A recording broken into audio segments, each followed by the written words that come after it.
Hello and welcome to episode 5 of Strong Black Twink. I'm your host, Barack Amina, and let's get into it today. So, I don't really have a what's hot song. I feel like all the songs I've been listening to this week have just been like songs I already knew. I do like Miley Cyrus's new music, but I didn't listen to it enough to say that like it's like I'm obsessed with it, but it's good. Like it's good. And the person I want to unload the clip on today is Keke Palmer. Now, I love Keke down, but she has a podcast as well, Enemy. And on her podcast, she had invited Jonathan Majors to come on as a guest. Now, if you know Jonathan Majors, he is an actor, and last year or maybe the year before, he was charged with strangling his girlfriend, so like abusing her basically. And this year he's basically gone on this apology tour when he's gone to a load of different platforms and basically sidestepped all of these like allegations and just been like, I'm a black man in America type vibe. And I felt like Keke Palmer then platforming him when he is an abuser was just like really disappointing from her. And on Twitter it kind of blew up because as much as Keke Palmer for the last couple of years has had a generational run, like she's just globally loved, the fact that she platformed him, it reminded people of like back to the time where she was really dismissive of the claims against R. Kelly. And it literally wasn't until she watched the documentary about him that she like took back all these things that she was saying on radio and online about like the fact that she defended and like was a massive fan of R. Kelly. And it just kind of like pulls her into question. And I don't think this is like a thing of cancelling her or it's the end of her, but I was disappointed in her. Anyway, let's get to the topic today. So the reason for this episode is because December of 2024, a video blew up on Black Gay Twitter, and it was a black gay. His TikTok handle was like Extreme Yapper, and he was talking about how much Grindr had fucked him up and how much like he'd been affected by that. And he went on, and also like I'm not gonna lie, I'm gonna have to read. So if I'm looking to the side, babes. But anyway, so Grindr fucked him up to the point that he thinks he's ugly. He was upset that, you know, he was trying to get hookups and no one was interested in him. There was a point that he is a bottom and he was trying to get with another bottom and the bottom didn't want to get with him and he was upset about that. And he was making the point that he felt as though porn and like Grindr and hookup culture has really messed up people's brains to the point where no one wants to get with him, and that must be like because people refuse to lower their standards to get with him. And it made him really sad, and he understood and kind of noticed that although he is shallow with the people that he wants, he feels like he's not as shallow as the people that he's into, right? I'm not sure if I said this, but Extreme Yapper, he's a black gay. He's American Nigerian, and so he was saying all these things about how like hookup culture and Grindr and porn industry and just gay culture was always all really negative. And then right towards the end of the like he was responding to someone who'd commented on one of his videos talking about this, who'd said, you know, we need a safe space for people of color that is like away from Grindr because it's very toxic people of color. And he was like, yeah, no, that's really true. Like we do need a place for people of color. However, my type is white boys and Mexican boys.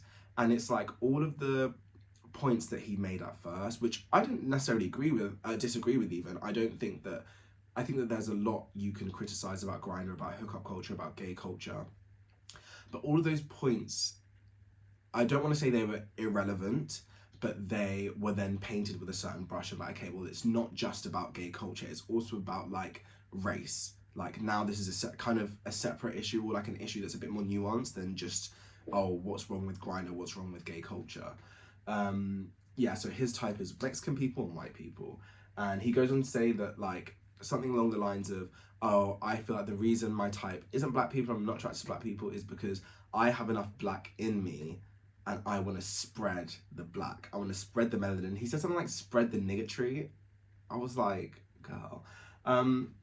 And look, I don't want to be like too harsh and mean to him specifically, because I don't think it's like an individual issue, but I do think a lot of times black people, especially black men and like black gays, especially black people that are assimilated into white culture and around whiteness a lot and like are attracted to white people, there is a lot of times when people kind of then make their blackness an extrinsic feature, and kind of almost commodify it, and compartmentalize it. And I think to be able to the idea that you can spread your blackness to someone else, I don't know, like I just, that comment was really weird to me. Like I felt like it was almost like this like self-fetishization of like, oh, like do you want, like, I don't know, weird. And then he also went on to say that the reason he's not into black men is because he has trauma from black men from when he was younger, and it's hard to believe that other black men are gay. Which again, I felt like was a very layered comment, because basically it implies that because maybe he perceives black men to be masculine, masculinity can't be gay, or maybe it's more so about like growing up around black people who were like all very like homophobic, but I still think that it perpetuates a certain idea. Like if you are fine, if you're 13 and you can't see any other black gay people around, that's very different to being 22, 23, 24 and choosing to not believe that the other black people you see online or in real life are actually secretly not gay. Those are two different things. And it kind of, I felt like it was adding to this idea that because gayness is seen as like a feminine trait, and maybe he perceives black people to be hyper masculine, he's kind of adding to like a very kind of dangerous idea. So I do agree, as I said, that Grindr has its problems, and so does hookup culture, 100%. And that's a nuanced conversation, but I think this conversation for me, it was really important to have, because it's something that I see in day to day, like talking to friends and like just online. Like it's a consistent issue within the black gay community, where I feel like the race conversation, you can't remove your blackness from your gayness, and how black people navigate the gay world is very like dependent on like how they engage with like white people and people of other races. So this is very much like a conversation about what interracial relationships can, like the issues that can cause, and where those kind of issues come from, if that makes sense. So obviously dating and hookups are two different things, and they do like work in different ways, but on a very basic level, you can't compartmentalize your blackness. Like you're not gay and then also black, you are a black gay person. Like it's one thing and it's one singular experience. And yeah, I think that this conversation is a tricky one to have sometimes, because I think it can be quite deep. However, what I would say is anyone that, like, in my opinion, from my perspective, if you are dating interracially, even if it's an uncomfortable discussion, it's one worth having. Now, the first thing, this is my opinion, a really important point that I think is anyone who has a sole or singular racial type which is outside of their own race, I think that personally roots from like racial insecurity, or like a race-based low self-esteem, where people then require validation from another race to kind of believe that they're good enough, right? Or confirm their attractiveness. Oh shit.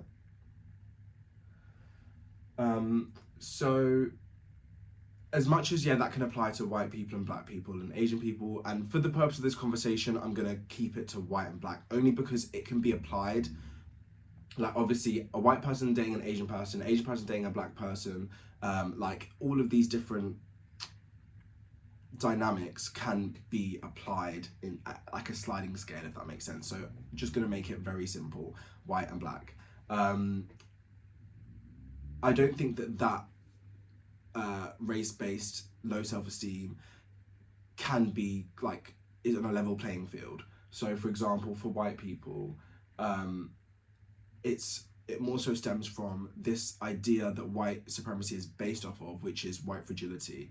And obviously, going back to slavery and colonization, the idea was that white people found black people to be very intimidating, and by like their cultures were very different and very confusing. And so the way that this was framed for white men was that black people are gonna steal your wives, or they're more like sexually like lascivious than you, and they're stronger, this, that, the other. So how that translates, in my opinion, in gay spaces is that white people perceive themselves to be boring, and like not interesting enough, and need to get with black people to validate their sense of like interest and like sexual like greatness. I don't know if that makes sense. Versus with black people, I think that typically stems, like if you only specifically date white people, that more so stems from the idea that black people grow up not being the beauty standard and being without the beauty standard, and then therefore seeing themselves as ugly, and feel the need to get with white people to validate their sense of self, if that makes sense, to validate the fact that they are attractive. Now, a really important distinction with that black person is they want to validate the fact that they are beautiful despite their blackness. Because if the issue is that, oh, I'm not sure that I'm hot, so that I can't get with anyone, you could get with a bunch of black guys, but that is not gonna validate the fact that you are beautiful beyond your blackness. So the idea is that the blackness is a barrier to beauty, and to be able to get with a white person, you're going to be able to then access validation that actually, you know what, I am good enough. If that makes sense. So those two things, like a white person seeing themselves as like not interesting enough, not cool enough, not sexy enough, and then getting with a black person to be less bored, and a black person growing up thinking that they're too ugly because they're black and need white people to like them to validate their sense of worth, are two completely different things. Now, I'm not saying that means like the white person's experience, or my idea of what the white person's experience is good. Similar to how like patriarchy doesn't help men, white supremacy doesn't help white people. Like it's not beneficial to a white person on an individual level. On a structural level, 100% there are many benefits, but as you can hear, like the ideas that white people have to believe in themselves to justify racism are not in white people's favor. So that's not me trying to say there's no sympathy to be had, but it's just two very different contexts. But I also do think it is important, like, as much as, you know, you can say that attractiveness isn't important and like beauty is in the eye of the beholder, let's just be very, very clear. The idea that black people perceive themselves to be ugly in comparison to white people fucks up the league tables. Anyone knows this. Like, dating within your league in a race is a lot easier than dating within your league outside of a race, not because of anything but the fact that people tend to perceive themselves as less attractive. Like, how many times will you see like the most beautiful black person you see ever and just like a basic ass white person? And that's because whiteness itself as a feature is seen as a part of attractiveness. And being able to access that then is like, well, it does, as long as he's white, like I'm happy with it. So my advice to black people that date white people is invest in premium milk only. Okay, we don't want no semi-skimmed, and we don't want no fucking cottage cheese bitch. Okay, so the guy on the video, right, he thinks he's ugly because he's black and white people don't want to sleep with him, which then doesn't validate his insecurities. And as I said, wants to be seen as attractive despite being black. Like, he thinks the reason he's not attractive, or the reason people don't want him, is because of the fact he's black.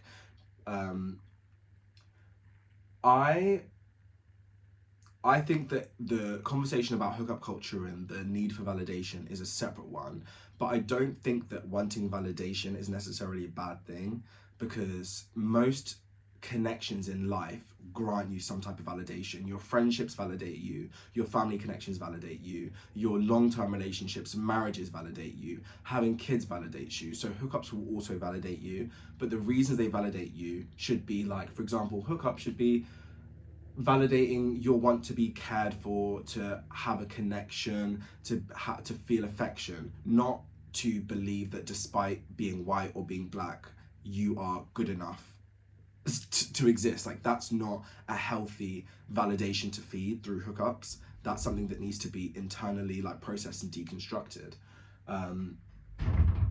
And I think one thing that when I'm having conversations with like black gays about this, especially black gays that get with white guys, is there's always an idea that like by getting with white guys you can fuck your way out of like racial oppression, which is impossible. Like, you can't do that. And like hooking up with a white guy to satisfy like a racial fetishization that a white man has is never going to be a valid reason for a hookup for me, because all it does is it perpetuates really harmful ideas about black men within the gay community, because you're giving a white person who wants access to a black person for the point of fetishizing him to validate his like white insecurity, right? Like, so he needs to believe in the fetishes about black men in order to validate the white insecurity, if that makes sense. So the main fetish in my opinion is the mandingo trope, which is the idea that black men are like physically stronger, more sexual, like more erotic, this, that, the other, and more sexually experimental, and also more aggressive. So like one example of how that shows itself in gay culture is that black gays a lot, regardless of whether you're a top or a bottom, you're assumed to be a top because of the idea that all black people are like muscular and aggressive and like rah rah rah. Like, that's something which a lot of black gays will be able to relate to. Also, like black tops, I've talked to a lot of you. Pause. When discussing this topic with a lot of black tops. Wait, my mom watches this. When discussing this topic with a lot of black tops are always like, yeah, but like when I'm fucking a white twink and I make him my bottom, that's like I'm back in control. And let me explain something to you. You cannot fuck your way out of racial oppression. All you're doing is you're perpetuating the idea that you as a black man and a top are like the things that a white person assumes you to be, which is like hyper masculine, aggressive, intimidating, and all of those things, right? It's not a way to get your power back. You can't get your power back that way. And that directly translates to black people not feeling welcome in the spaces, in gay spaces where white people are the majority, because gayness in gay spaces are supposed to be safe for people that are gay, and gayness is assumed to just correlate to femininity. And when black gays are not seen as feminine, and they're also not necessarily like, yeah, they're not seen as feminine, they're not going to be invited in those gay spaces because they're these aggressive, intimidating, this, that, the other. Like, so you're for the bedroom, you're not for life and community. Yeah, and like you're not going to be afforded the same care, consideration, or sensitivity that white gays are afforded in gay spaces.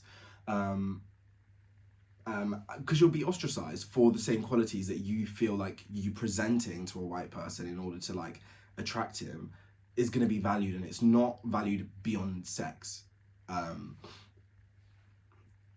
Yeah, and I think a lot, like one of the things that a lot of the tops were saying in my market research was that like on the flip side you have like if a white person is to top a black person. Also, like, sorry, let me go back to the first thing of like black people topping white people. I also think it's a bit misogynistic to believe that like because you're in control of a bottom, like you therefore are like now you're getting your power back, because it again perpetuates this misogynistic idea that to be the dominant person in sex, you're doing that to the other person and not forming a connection with them, in my opinion. But maybe I'm too woke for the function, bitch. But yeah, I think that on the flip side, like the idea was, well, yeah, if a white person is to top me, then like that's like buck breaking, which um for a really quick explanation as to what buck breaking is, during slavery, black male slaves were like assaulted, like, and sexually assaulted and raped by white people to basically humiliate them and demasculinize them, and that the like knock-on effect of that is still seen in black straight and gay spaces, where like black people only really want to see themselves as hyper masculine because they don't want to be like seen as effeminate a lot of times.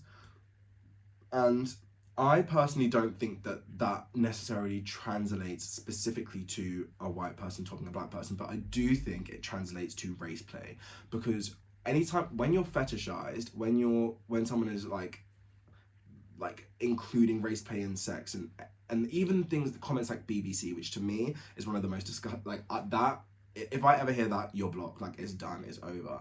But the reason that is because all of that is humiliating you, for the point of like putting you in your box, is like the reason, like yeah, I don't know, there's not much more to say to that. But yeah, in general, being fetishized robs you of your humanity, because you are seen as a singular representation of a black person, and the other parts of like, and that's the part of blackness that white people can project their fetishes onto. But when it comes to issues with like your struggles and your emotions and this and that and the other, there's no interest there. So the same way that, in my opinion, like the healthy hookups are where you form some type of connection, or you're on mutual footing. When you're seen as like a one-dimensional caricature of what a black person's supposed to be, when issues of race and this and that come up, the white people that you're fucking don't have or won't have the ability to empathize with you in the way that you need, in my opinion, because you're not seen as a full human with a range of emotions and struggles or issues. And a lot of white men struggle to connect with the racial issues faced by their black partners, and that's not just hookups, that's dating as well. So I say that all that to say, those are all the issues, and those issues specifically are relevant when someone is solely interested. Like, for example, a black person is solely interested in white people, or a white person is solely interested in black people. I personally don't think it applies on the same level at all when people are interested in multiple races. But like, I don't think the conversation is completely like dead. Once again, to clarify, I feel like all of these conversations are quite deep, but I personally think if you're dating interracially, like, you need to be able to have those conversations. You need to be able to look inward and think, like, where does this apply to me? Where does it apply to my partners? How is that hurting me? And if it doesn't, then like, it's not a blanket thing that applies to everyone, but it is a good conversation to have. So obviously, you know, the title of the episode, I think I was saying to someone that I was seeing at one point, is that like, the difference between me and a lot of people that maybe you might be used to is like, you have the idea of like a white man's whore, you know, someone that craves that validation of like constantly getting the attention of white men. I don't need that. Like, I personally don't. And that's why I say, like, I'm a white man's chore, because you're gonna have to fucking work for this bitch. Like, I'm gonna make that boy wade in the water hoe. Like, fucking play with me. And I think that perspective comes from the idea that when you date a white person, or when you're seeing a white person, there's a good chance that already there are certain nuances about your life and your experiences and your struggles that just won't be fully understood and won't be fully appreciated. Not because they're bad people or they don't care, but because they don't necessarily have the experience, understanding to fully grasp the difficulties of being black, right? So you're already kind of on a losing playing field, in my personal opinion, where like, there are just certain parts of me that I feel like might not get understood in the same exact way. And I feel like, yeah, you're already starting at a disadvantageous position. And so, like, and these experiences aren't even necessarily all my experiences. I think it's from talking to a lot of like my black friends. But like, there tends to be a tendency where white people feel like dating you is like a favor to you, or like, you know, I am the like beauty standard and I'm bestowing my whiteness upon you in your life. It's like, it's not a favor. Like, that is a chore for me to have to deal with someone who's not going to fully understand my culture, my struggles, like things that I shouldn't have to explain.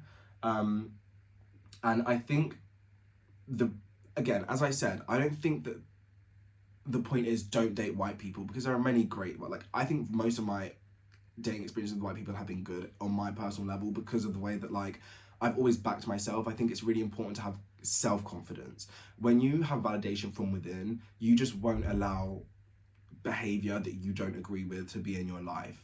And I think that's a really important thing. And it's really important in any, like, whether it's a hookup or anything, you should always feel safe, seen and secure. Like, you shouldn't feel as though you're fighting for breadcrumbs. You shouldn't feel as though, you know, like, oh, he might be fetishizing me, but like, I can just grin and bear it. Like, there's no need for that. There's like, it's not by force. And it's never that serious. And your value is intrinsic to you. Your value doesn't come from someone else like wanting to fuck you at all. Like, that's not what happens. And I think instead of seeing it as like, oh, I'm lucky that a white man wants to date me, you have to see it as like, he is lucky to have the privilege of dating someone from a different, like, understanding, having cultural exchange. And like, I think, as I said before, you see black people that might be some of the most talented. I'm thinking of, actually right now in my head, I'm thinking of Raven Simone and her wife, but you see some of the most talented, beautiful, well-renowned, loved, appreciated black gays, and you see the way that their white partners interact with them, and you think like, you're not even fully valuing this person beyond like the 2/5 of what you care about them. And it's that you should never accept that in your life. That's not good enough. That's not a life that you want to live. And yeah, that's kind of like near the end. And yeah, as I said, I do date white boys. I also date black boys. I date Asian boys. Like, I'm gonna type bitch, sway lee me ho. But I've always like, yeah, I've always had a very positive experience, because I just don't take bullshit. Like, it's just very impossible for me. And like, it's not even for me that I don't need white men. I don't need a man. Like, I'd love a man, but I don't need one. So it's really not that deep. Like, it's never that deep to have to accept treatment that you don't feel like you deserve. And this also, like, this doesn't just go one way. Again, it goes for white people as well. Like, you don't have to take bullshit that you don't deserve because you feel like a black person. I feel like, why am I giving advice to fetishists, bitch? But you know what I mean. You know what I mean. Like, you shouldn't accept bullshit just in general. Why would you do that? Like, I think when you value connection and affection above like validation, and you get validation internally from your life, like your dating experiences, I feel that will be much better. But yeah, and I also think that the race issue, like, there's so much more that you could say. Like, I was thinking, like, when I was writing this, yes, dating white people sometimes can be a bit scary, but I don't know if you've ever dated a black boy that's only ever dated white people before you. That's probably one of the top 5 most scary experiences. So there's always more to talk about. Or like, oh my god, mixed race people with white mums. Scary. Like, there's so much more that has to go into that conversation. Like, I could talk about this 8 other times. Like, this is not the last you'll hear from this strong black twig. But yeah, your value should never be measured by who wants to fuck you, especially not according to the race of them. Like, it should be the joy that you bring to the world. And with that, I'm signing off. Have a good rest of your day, guys, and talk to you soon. Bye.